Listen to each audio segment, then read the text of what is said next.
I was seconds away from saying, I do, when my ex-wife walked in and said, I object. No warning, no invite. Just her, standing there like she owned the moment. And I let her speak, because I wanted everyone to hear what she had to say. My name is Colin Reed. I'm 42 years old, and I'm a structural engineer based in Northern California. I build things that last: bridges, towers, sometimes homes. Funny, right? Considering my first marriage fell apart like wet cardboard. I met Lana when we were both in our late 20s. She was intense, magnetic, unpredictable, the kind of woman who made life feel like a constant audition. For a while, I liked it. It felt exciting. But eventually, it just felt exhausting. We were married for 8 years. The first few were good. The rest? Tension, blame, silence. We never had kids, just long arguments, cold dinners, and two people growing further apart. The divorce wasn't messy on paper, but she made it messy afterward. She spun the story, said I was emotionally distant, obsessed with work, incapable of loving anyone but myself. I didn't defend myself publicly. I just walked away and slowly rebuilt my life. I started running again. I saw my family more. I took a step back from the 70-hour work weeks, and I met Marissa. She wasn't loud or dramatic. She didn't need to win every conversation. She was calm, sharp, kind in quiet ways. We met at a friend's housewarming, talked for hours, and by the end of the night, I knew I wanted to see her again. A year and a half later, I proposed. Simple and honest. No flash mobs, no champagne fountains. Just me, her, and a quiet Tuesday night. She said yes. We planned a small garden wedding in Sausalito, just friends and close family. Peaceful, private, ours. I didn't invite Lana, of course not. But she showed up anyway. The sun was shining. Guests were seated. My brother Ben stood beside me as my best man. Classical music played softly. Marissa walked down the aisle, and I felt everything inside me quiet down, like the world had gone still. Then, right as the officiant asked if anyone objected, I heard it. I object. And I knew that voice. So did half the room.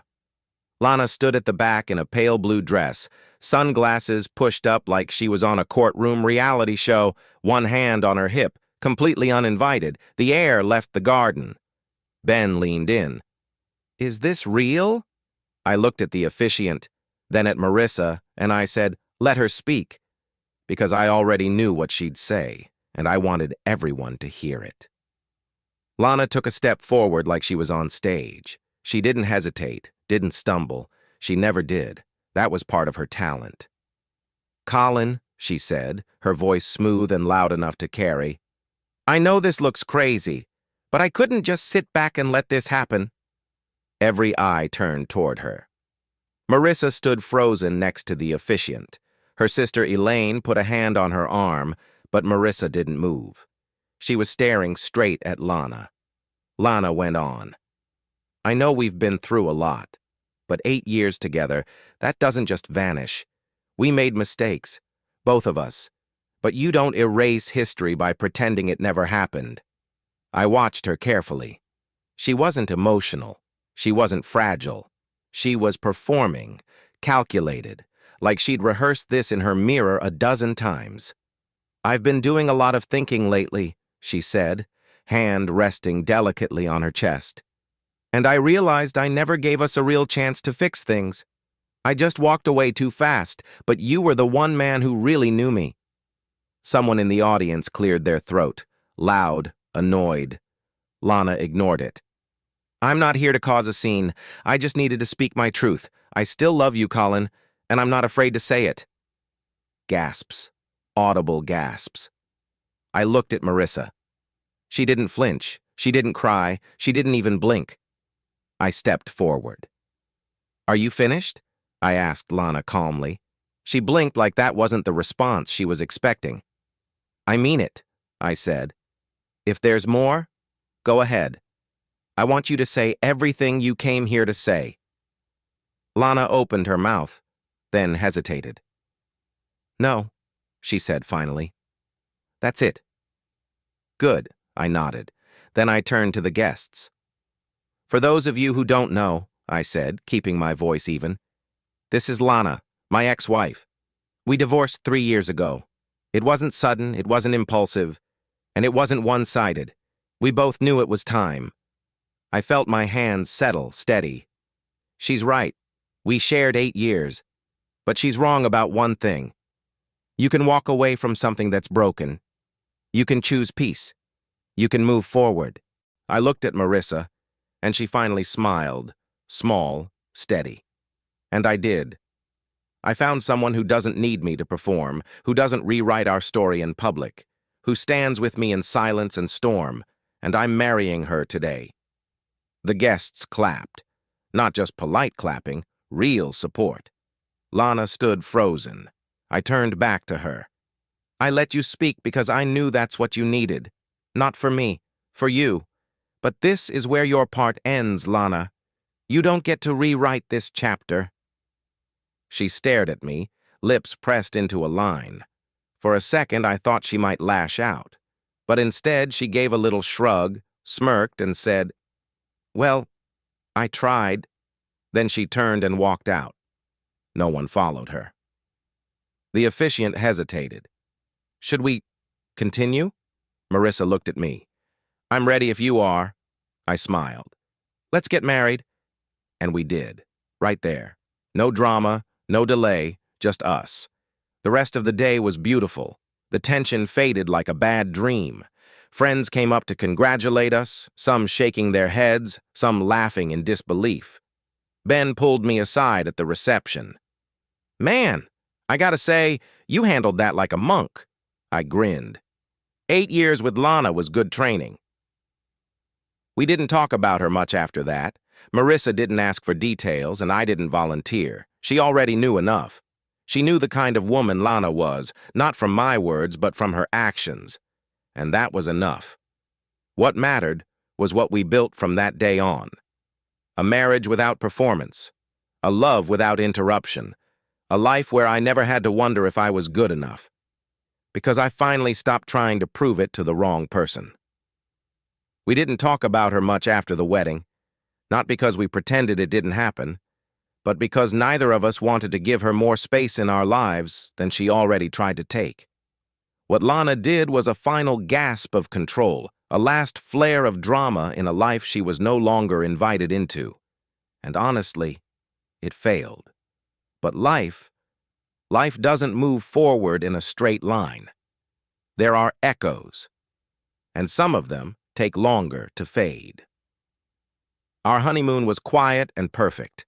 We went to Oregon, a rented cabin tucked into the trees outside Bend, with a fireplace, a lake nearby, and zero phone reception. We hiked during the day, cooked together at night. No pressure to entertain anyone but each other.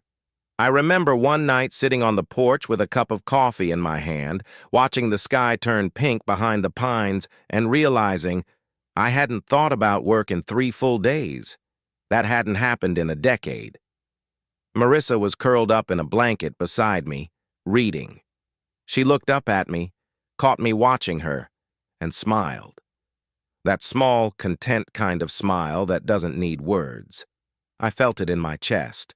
Not excitement, not butterflies. Something deeper. A piece I didn't know I'd been missing. When we came home, there were messages, texts, emails, missed calls from a few old friends, people I hadn't spoken to in months, some even years. Apparently, someone had posted a video clip from the wedding on social media. A guest, I think. Maybe one of Marissa's co-workers. It had gone semi-viral. Groom lets ex-wife speak at wedding and destroys her with calm truth. That was the caption. It had over 200,000 views in a day. We didn't even know it was online until someone sent it to my brother. By the time I watched it, the comments were filled with strangers arguing about who was right, calling Lana names, calling me names, calling Marissa the real MVP. I should have been flattered or proud. Instead, I just felt tired. This isn't us, I told Marissa. I know, she said, but let it pass. People will move on in a few days. The internet forgets everything. She was right. By the end of the week, the clip was buried under something newer. The texts stopped. The noise faded. But I couldn't help wondering if Lana had seen it. A few months passed. We settled into married life with surprising ease. It wasn't without its bumps. We had different routines, different ways of loading the dishwasher, which turned out to be an oddly contentious topic. But we talked. We listened. We apologized when we messed up. It wasn't dramatic. And that, in itself, felt like a miracle. We hosted a few dinners, visited Marissa's parents in Oregon for Thanksgiving, took a road trip down Highway 1 and stayed in a beach motel with sand in the sheets and no hot water, but still managed to laugh our way through it. And I kept working, still managing projects, overseeing bridge inspections, drafting proposals for new clients. But I started saying no more often. No to last-minute contracts, no to unreasonable timelines. My stress levels dropped, my sleep improved, my weekends actually felt like weekends. I was building something real, not just a marriage, but a life with boundaries, with intention. Then, about 8 months into the marriage, I got an email from Lana. Subject line: Coffee? I stared at it for a full minute. She hadn't reached out once since the wedding, not even after the video. And now this? The message was short. Colin, I know you probably don't want to hear from me, and I understand that. But I was wondering if you'd be willing to meet for coffee sometime soon. No drama, no speeches, just closure. Let me know. Lana. I didn't answer right away. I showed it to Marissa. She read it, expressionless, then looked at me. You don't owe her anything. I know, I said, but if you want to go, if you think it would help you, I'm okay with it. I thought about it for a few days, not obsessively, just quietly. In the end, I replied with a single line. I wish you well. But there's nothing I need closure on. She didn't write back. Life continued, until it didn't.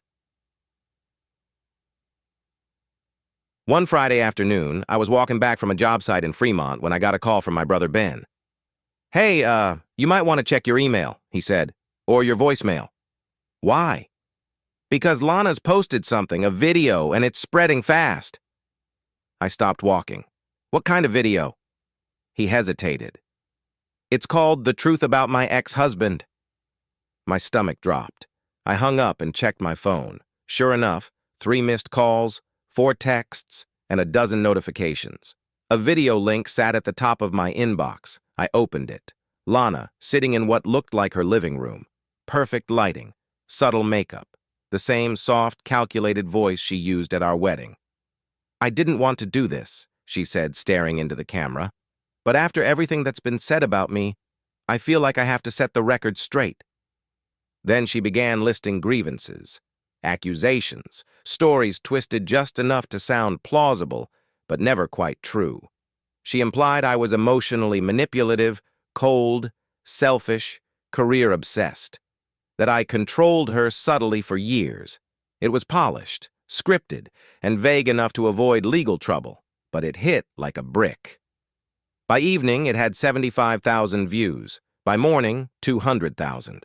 By Sunday, a tabloid-style website had picked it up with the headline, Bride's Ex-Wife Crashes Wedding and Claims This About the Groom. Comments flooded in. Some called her bitter. Others called me abusive. Total strangers debating my character, my marriage, my private life, like it was a public trial. Marissa was quiet through it all. I'm sorry, I said. You didn't do anything wrong, she said. Doesn't mean it won't hurt. She nodded. It does hurt. We sat on the couch that night, scrolling in silence. Then she reached over, took my phone, and turned it off. No more giving her airtime. The next few weeks were harder than I expected. Not because I believed what Lana said in her video. I didn't. And not because the people who mattered believed it either. They didn't. But because it stuck to me. Like smoke. Like shame you didn't earn but couldn't wash off. My co-workers were professional but quiet. One of the senior engineers asked if everything was okay at home. Even my barber, a guy I barely talked to, mentioned seeing something about you online. Marissa stood by me, completely, but I could tell she was tired. Not of me, of the noise. You ever feel like we're just trying to live? I asked one night. And Lana's still directing the camera? Marissa looked at me over her tea. Yes, but we don't have to be in the frame. I nodded, let it sit. And the next morning, I called my lawyer. Her name was Erica Munoz. We'd worked together briefly on a zoning case years ago, and I trusted her.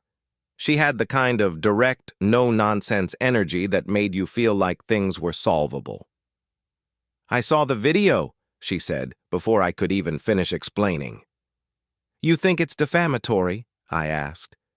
Borderline, she replied. She's careful. Doesn't use your full name, but it's clear who she's talking about. The tone is malicious, and it's affecting your reputation. I told her I didn't want to sue. I just wanted it to stop. Then I'll send a formal cease and desist, she said. We'll go from there. 2 days later, Lana received the letter, and 2 hours after that, she posted again. This time it was shorter, titled, Being Silenced, Again. She didn't name me, didn't mention the letter, just spoke vaguely about controlling men and how some people try to erase your truth when it makes them look bad. It wasn't direct enough to act on, but it was enough to stir the pot again. I didn't reply. I didn't watch the whole thing. I just closed my laptop, walked outside, and went for a run. 6 miles. No music. Just the sound of my breath and the pavement beneath my feet. By the time I came back, sweaty and aching, I felt better. Marissa handed me water. Didn't say anything. Just leaned her head on my shoulder while I sat on the porch and cooled down. Something shifted after that. Not in our marriage. That stayed strong. But in me. I stopped caring what Lana would do next. I stopped imagining worst-case scenarios. I stopped explaining myself to people who didn't deserve the explanation. Instead, I started building again. I took on a new project, a community center in a low-income area just outside San Jose. It wasn't flashy, the budget was tight, but the people behind it cared, really cared. I worked late, but came home on time. I listened to music again while drafting plans. I started writing notes to Marissa and leaving them on the fridge. Dumb things, mostly. Thanks for making the good coffee, or don't forget you're amazing. She saved them all in a drawer by the stove. We talked about maybe adopting a dog, maybe even trying for a child someday, something I never imagined saying again after Lana. I was moving forward, and Lana. She faded. Her videos stopped getting views. Her channel activity dropped. People moved on just like Marissa said they would.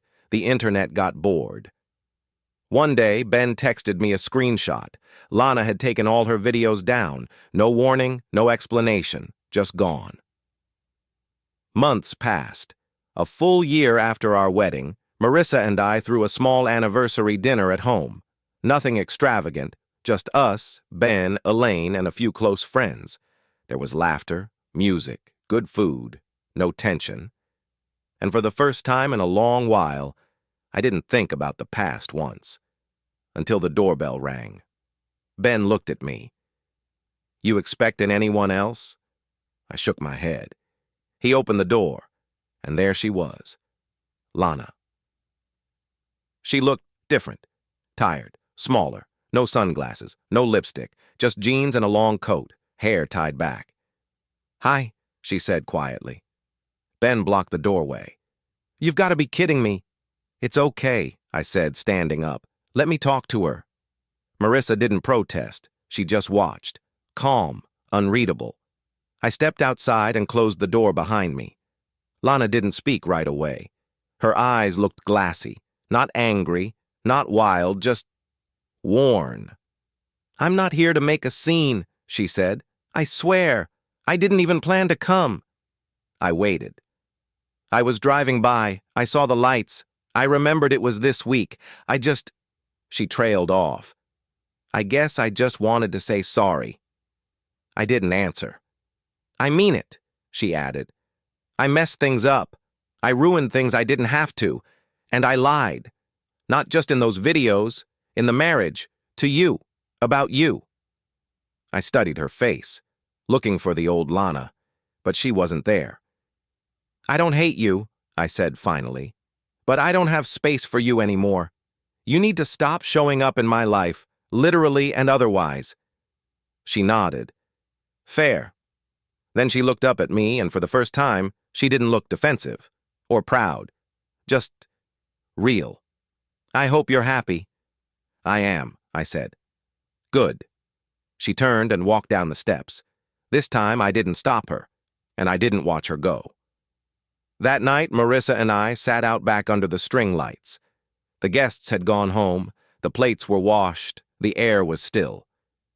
"Do you want to talk about it?" she asked. "No," I said. "Okay." We sat in silence for a while. Then I said, "Thank you." "For what?" "For never making me explain, for never asking me to prove I'm not the man she tried to say I was."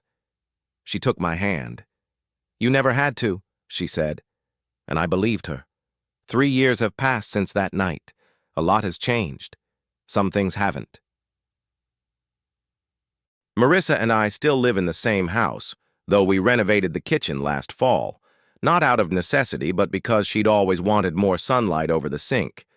It was a little expensive, but every morning when I watch her pour coffee under that bright window, I know it was worth every dollar. We have a dog now. His name is Jasper, a lanky mutt from the shelter with too much energy and not enough sense. He sleeps curled at our feet, barks at leaves, and follows Marissa like she's made of bacon. We didn't have kids, not because we didn't want to. We just didn't force the timeline. We talked about it, tried, let it go. Maybe one day, maybe not. We're okay with either. What we did build was something just as rare. Trust. Real, unshakable trust. The kind that doesn't need surveillance or approval or performance. I still work in structural engineering, now leading a mid-sized firm I helped build. We focus on sustainable design now, and we recently finished a public library that made the front page of the local paper. I framed that article, not because of the recognition, but because of the title, Built to Last, fitting, I thought. Sometimes people still ask about that wedding. The clip's long gone from the internet, deleted, archived, forgotten, but a few people remember. They always bring it up like a guilty curiosity. Was that real? It was. What happened to her? I wouldn't know. Because I really wouldn't.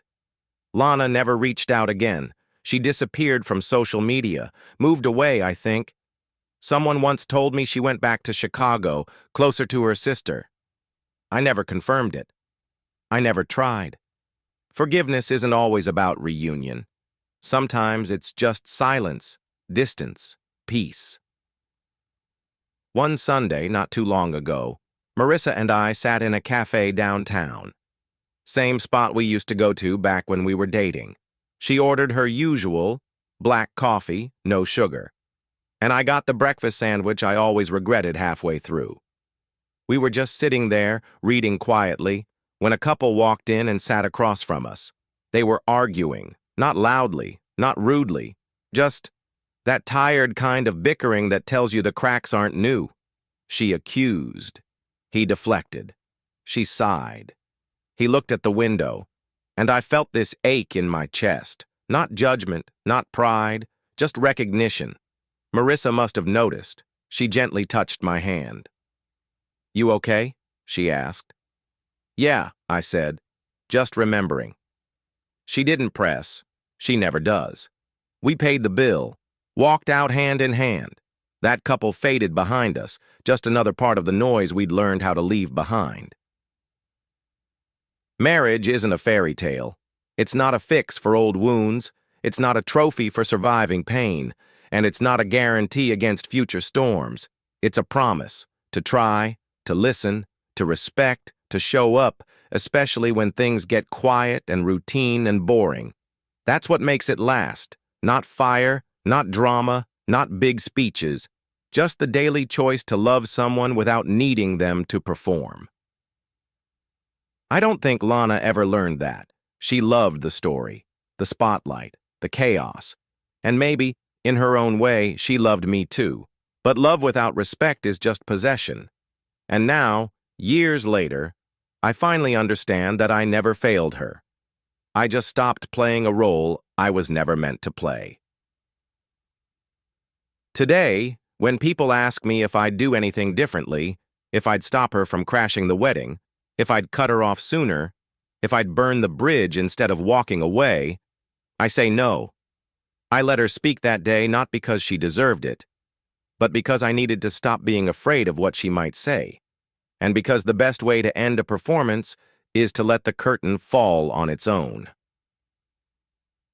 Marissa and I still joke sometimes about that day.